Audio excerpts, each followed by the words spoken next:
So to start a Naples style pizza, and this is for 3 dough balls, you can certainly pare it down, and there's a recipe for 1 dough ball, but this one we're doing bulk because we're doing a pizza factory today, so this will be for 3.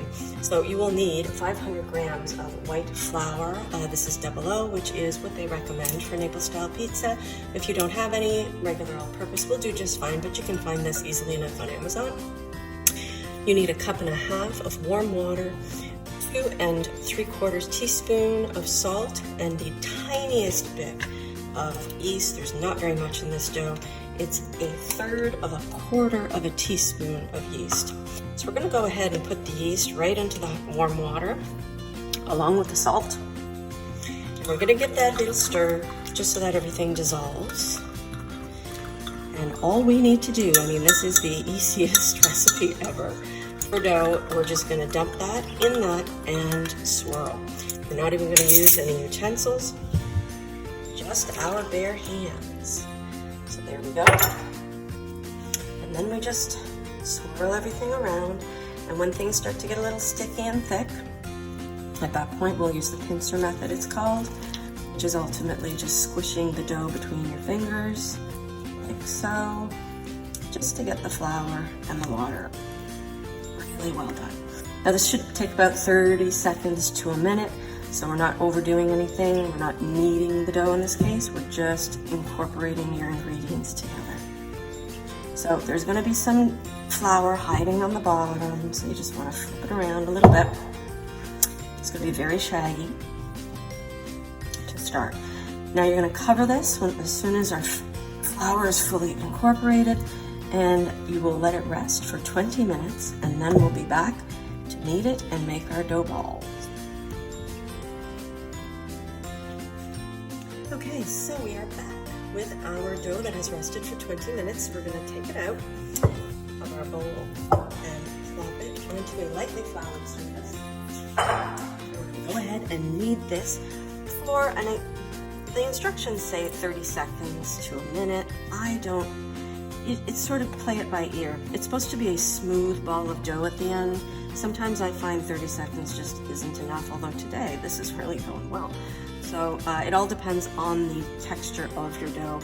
If it seems really nice and smooth, now I'm getting a little bit sticky, so add a little flour. If it seems smooth, then you're done after 30 seconds.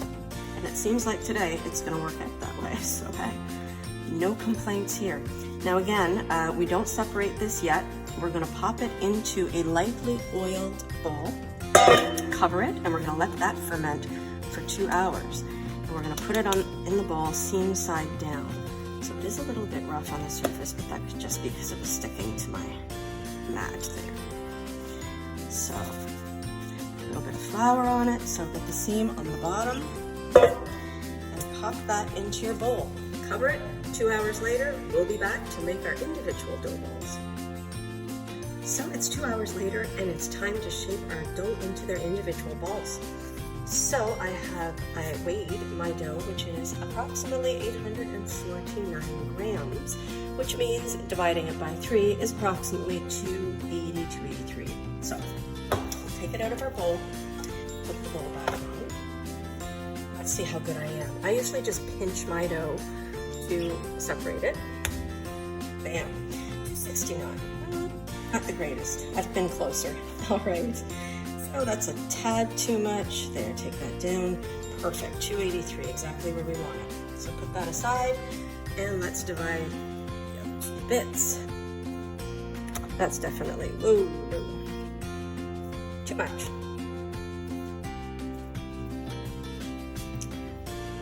All right. A little bit more. Perfect. So now that we have our dough portioned, and the question always is, can you do this without a scale? The answer, of course, is yes. But you won't get precision and you won't get exact sizes for your dough balls. If you don't have a scale, I'd recommend doing just 1 ball at a time, and that way you know that you're going to have the right measurements. So now in order to shape our balls, you can either do it, I usually do it above my counter instead of on, so that they don't stick. but we're going to stretch out the dough, and I'll do it both ways for you. So we're going to stretch out. Now don't tear your dough, just stretch it out until it gets to the point where you feel tension. You can see that this is quite a lot at first. Then you're going to take your dough and fold it over itself, quarter turn, and stretch this direction. It's a little bit sticky, so I'm going to pull the flour on there. Okay, quarter turn again, and pull in this direction. By the time you get back to the original position, you're tight. Just like that. And now you can see you'll fold your dough over itself, tuck your ends under, and you'll have your individual dough ball. Now we'll put that aside and we'll make our other two. I'll do the next one on the counter for you. So, on the counter, definitely make sure you have plenty of bench flour. Put it down, hold it with one hand, and stretch with the other. And again, I usually give it a little flippy. It tends to help my bread pull out when the gluten's a little bit tight. All right, so we pull it back, quarter turn, hold it down, pull it in. Over, quarter turn, again. This is our third. And now we're pretty much ready to just fold it under. And there we go.